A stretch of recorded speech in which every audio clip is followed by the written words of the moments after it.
Bonjour les enfants. Alors, on va démarrer la séance de maths d'aujourd'hui.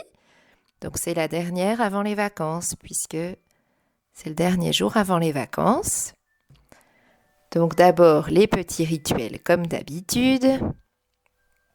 Alors, on va aujourd'hui retravailler sur les bouches. Donc les bouches, vous savez que c'est le signe plus grand, plus petit en fait, hein. Donc je vais vous donner deux nombres et vous devez placer la bouche comme il faut. Donc soit vous réécrivez, soit si vous avez pu imprimer, faites-le directement sur la feuille.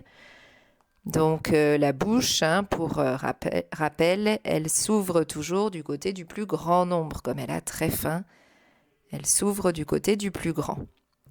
Alors, les deux premiers nombres, donc 36 et 42. Alors, allez-y, placez la bouche. Quel est le plus grand ? C'est 42. Donc, la bouche s'ouvre du côté du plus grand. Je vous ai déjà dit, vous pouvez rajouter les dents si vous en avez encore besoin, si ça vous aide encore. 52 et 27. On place la bouche. Le plus grand nombre des deux, c'est 52. 58 et 52. Le plus grand des deux, c'est 58. Et le dernier, 45 et 59.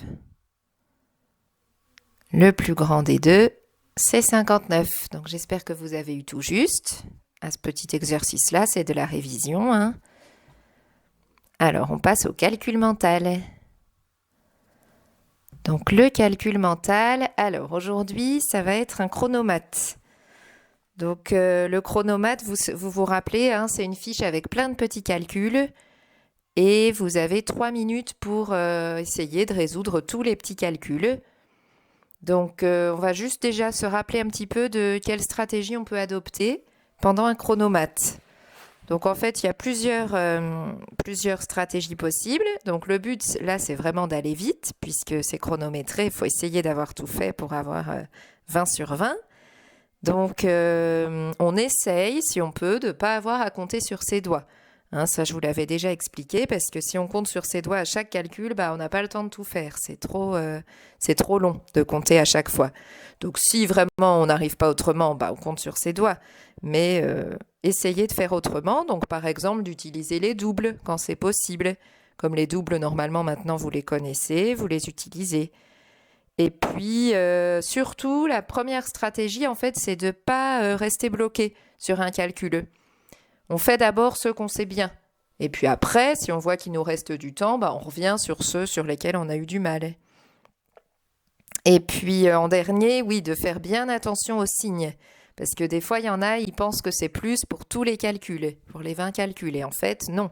Il peut y avoir des plus, il peut y avoir des moins. Il faut bien regarder le signe. Donc pas aller trop vite quand même. Alors, le chronomate, le voilà.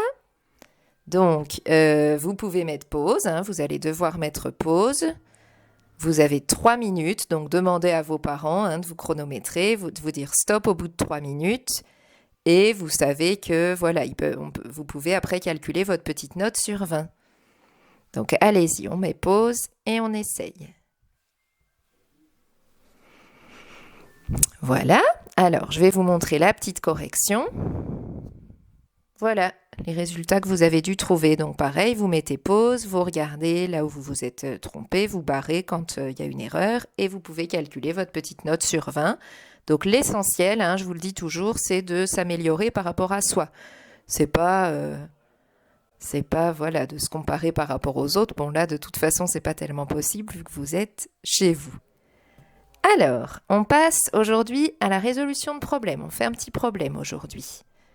Donc vous savez, les problèmes, je vous lis la petite histoire et vous faites un dessin, un schéma si vous avez besoin et puis vous écrivez l'opération surtout et vous écrivez si possible la petite phrase réponse. Vous complétez la petite phrase réponse en répondant à la question qu'on vous pose dans l'énoncé. Alors, le problème d'aujourd'hui, donc je vous le lis. Papy a planté des légumes. Peut-être que vous aussi, vous avez fait des plantations dernièrement si vous avez la chance d'avoir un jardin. Donc, il y a une rangée de 14 tomates, une rangée de 12 courgettes et une rangée de 8 melons. Et ce qu'on veut savoir, évidemment, c'est combien ça fait de légumes en tout. Donc, les tomates, les courgettes et les melons. Hein. Je vous le répète une fois, il y a une rangée de 14 tomates. Donc, n'hésitez pas à les dessiner hein, si vous avez encore besoin d'en passer par là. Une rangée de 12 courgettes et une rangée de 8 melons. Donc, vous mettez pause, vous réfléchissez à ça. Vous trouvez le résultat si c'est possible. Et ensuite, on va regarder ensemble, corriger ensemble. Alors, on regarde déjà, donc pour ceux qui ont fait un schéma, un dessin. Alors, vous savez que là c'est plutôt un schéma qu'on fait, c'est-à-dire que on va pas dessiner, prendre soin de dessiner bien chaque tomate, hein, peu importe si ça ressemble pas. Là, par exemple, voilà mes 14 tomates, elles ressemblent pas à des tomates, c'est pas grave. Hein. L'essentiel, c'est que ce soit bien clair, de faire bien 14 petits ronds ou croix ou n'importe quoi. Après, mes 12 courgettes, ma rangée de 12 courgettes, donc c'est pareil, mais c'est pas grave, ça ressemble pas. Et ma rangée de 8 melons. Donc là, j'ai tout représenté. Alors maintenant, je ne vais pas compter un par un si j'ai fait un schéma. Essayez de ne pas compter un par un. On a appris que quand on avait beaucoup de choses à compter comme ça, on devait faire des groupes de 10. Donc, je fais des groupes de 10. Là, j'ai un premier groupe de 10, un deuxième groupe de 10. Alors, je vais regarder avec ce qui me reste si je peux encore faire un groupe de 10. Oh bah oui, regardez. J'en ai 8 là, mes 8 melons plus avec les 2 autres légumes que j'avais au-dessus. Ça me fait encore un groupe de 10. Et là, je ne peux plus faire de groupe de 10 hein, puisque je vois bien qu'il ne me reste pas assez de ronds. Alors, combien j'ai de groupes de 10 donc? J'en ai 3, donc ça me fait 3 dizaines. Et combien j'ai de ronds tout seuls qui ne sont pas entourés? J'en ai 4. C'est les 4 au-dessus là. Voilà, donc en tout, je n'ai pas eu à compter chacun séparément, hein, ça me fait 34. Alors maintenant par le calcul, donc j'aimerais bien maintenant que tout le monde quand même écrive l'opération. Même si vous faites un schéma, vous écrivez l'opération quand même. Alors, donc l'opération c'était 14 plus 12 plus 8, puisque là j'additionne tous mes légumes. Hein. Donc je commence toujours par les unités, ça il faut l'avoir retenu, donc ici c'est 4, 2 et 8, je vais commencer par calculer toutes mes unités. Alors on peut éventuellement pour trouver, commencer par 8 et 2, parce qu'on sait normalement que ça fait 10, et ensuite et 4 ça fait 14. Donc 14, ça dépasse 10, je vais pouvoir faire une nouvelle dizaine, regardez.